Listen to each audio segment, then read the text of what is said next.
Seventh class. अब मैं आपको पढ़ा रही हूँ लेसन 16 अविकार्य शब्द। अविकार्य शब्द वे होते हैं जिसमें कोई विकार नहीं आता, यानी जिसमें कोई परिवर्तन नहीं होता। इन पर लिंग वचन कारक का कोई प्रभाव नहीं पड़ता, इसलिए ये शब्द अवयवी होते हैं। इन शब्दों को अवयवी कहते हैं। अव्यय का शाब्दिक अर्थ है जिसका कुछ व्यय नहीं होता, वाक्य में व्यय नहीं होता, खर्च नहीं होता, वाक्य में अव्ययों में कोई परिवर्तन नहीं होता, वे ज्यों के त्यों बने रहते हैं। तो अव्यय या अविकारी वे शब्द हैं जिनमें किसी भी परिस्थिति में कोई परिवर्तन नहीं होता। अव्यय के भेद। अव्यय 5 प्रकार के होते हैं: क्रिया विशेषण, संबंध बोधक, समुच्चय बोधक, विस्मयादि बोधक और निपात। क्रिया विशेषण। तो हिरन तेज दौड़ता है, वह वहाँ जाएगा, थोड़ा बोलो। उपयुक्त वाक्यों में रंगीन शब्द तेज, वहाँ, थोड़ा क्रमशः दौड़ता आएगा और बोलो क्रियाओं की विशेषता प्रकट कर रहे हैं। तो क्रिया की विशेषता प्रकट करने वाले ये शब्द क्रिया विशेषण कहलाते हैं। जो शब्द क्रिया की विशेषता प्रकट करते हैं उन्हें हम क्रिया विशेषण कहते हैं। तो तेज, वहाँ, थोड़ा ये सब क्रिया की विशेषता, इसलिए ये क्रिया विशेषण है।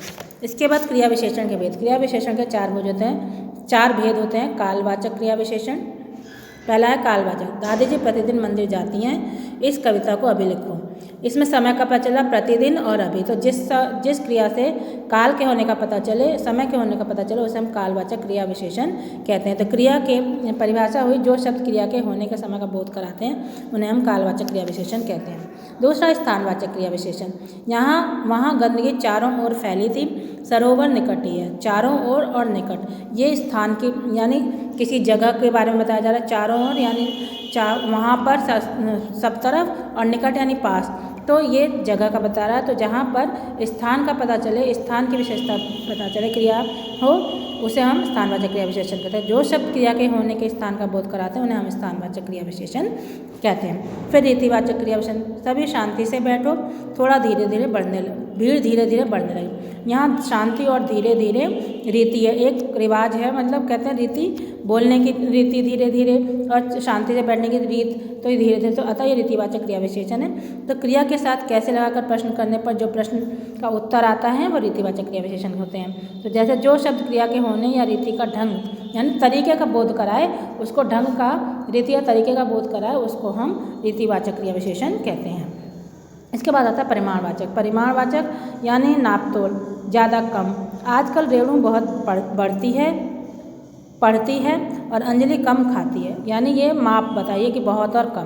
तो बहुत और कम क्रमशः पढ़ती है खाती क्रियाओं के होने के परिमाण या मात्रा की और संकेत करें, अतः ये सभी परिमाणवाचक क्रियाएं हैं। तो जिन शब्दों से क्रिया में के परिमाण मात्रा का बोध हो उन्हें हम परिमाणवाचक क्रिया विशेषण कहते हैं। क्रिया विशेषण और विशेषण में अंतर आता है।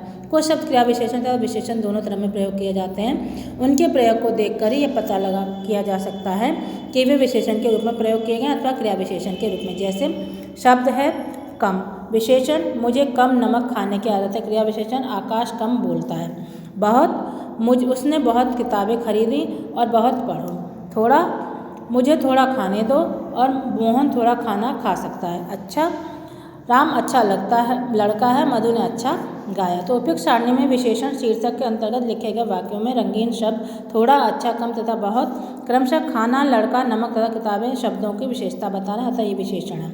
जबकि क्रिया विशेषण शीर्षक के अंतर्गत लिखे गए वाक्यों में रंगीन शब्द थोड़ा, अच्छा, कम तथा बहुत क्रमशः खा सकता है, गाया, बोलता है तथा पढ़ो क्रिया की विशेषता बता रहा था, ये क्रिया विशेषण है।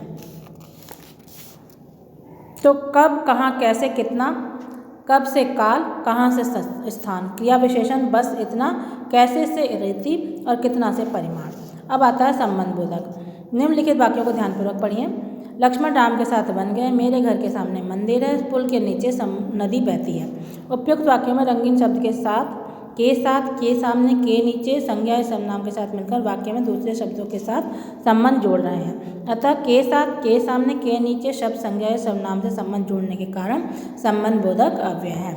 जैसे जिन अव्यय शब्दों से संज्ञा या सर्वनाम का संबंध वाक्य के दूसरे शब्दों से जाना जाता है वे संबंध बोधक अव्यय ये कहलाते हैं। संबंध बोधक क्रिया विशेषण कहलाते हैं। फिर है संबंध बोधक के भेद।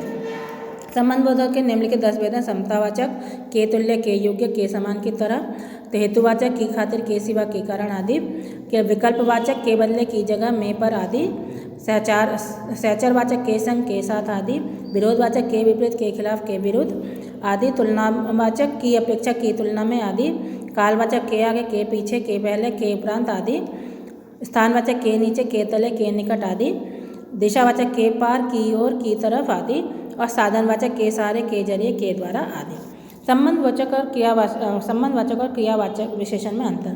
जो शब्द संज्ञा सर्वनाम के प्रयुक्त होकर वाक्य के अन्य संज्ञा अथवा सर्वनाम शब्दों के संबंध का बोध कराते हैं वे संबंधवाचक कहलाते हैं, और जब ये शब्द क्रिया की विशेषता प्रकट करते हैं उस समय क्रिया विशेषण अव्यय होते हैं। जैसे क्रिया विशेषण, वह नीचे चला गया। संबंधबोधक, मेज के नीचे बिल्ली बैठी है। मेरा मित्र यहाँ आएगा। संबंधबोधक, श्याम रघु के यहाँ पुस्तक देने गया था। तुम बाहर चले जाओ। मकान के बाहर आम का पेड़ है। तुम सामने देखो, स्कूल के सामने अस्पताल है। संबंध बोधक के साथ प्रायः कोई परसर्ग या विभक्ति लगती होती है। कभी कभी ये बिना परसर्ग के भी प्रयोग में आते हैं, पर ऐसे संबंध बोधकों की संख्या बहुत कम है, जैसे आजन्म, जीवन भर, जीवन पर्यंत आदि। समुच्चय बोधक, सलोनी और सृष्टि अच्छा खेलती हैं। अब वह परिश्रमी है लेकिन समय आलसी है। वह चला गया क्योंकि उसकी तबीयत ठीक नहीं थी।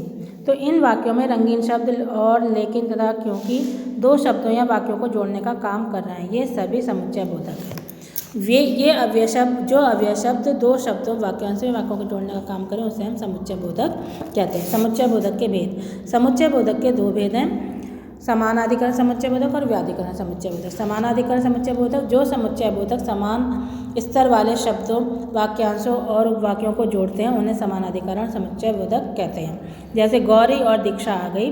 आज तबीयत खराब है इसलिए मैं विद्यालय नहीं जाऊंगा। तो और, तथा, परंतु, किंतु, लेकिन, अतः, इसलिए, या आदि समानाधिकरण समुच्चय बोधक हैं। व्यधिकरण समुच्चय बोधक, एक से अधिक उपवाक्यों को मुख्य उपवाक्य से जोड़ने वाले अव्यय को व्यधिकरण समुच्चय बोधक कहते हैं। जैसे वह अनुत्तीर्ण हो गया क्योंकि उसने परिश्रम नहीं किया था। सभी जानते हैं कि पृथ्वी सूर्य के चारों ओर घूमती है। क्योंकि, की, यद्यपि, तथापि, ताकि आदि व्यधिकरण समुच्चय बोधक हैं।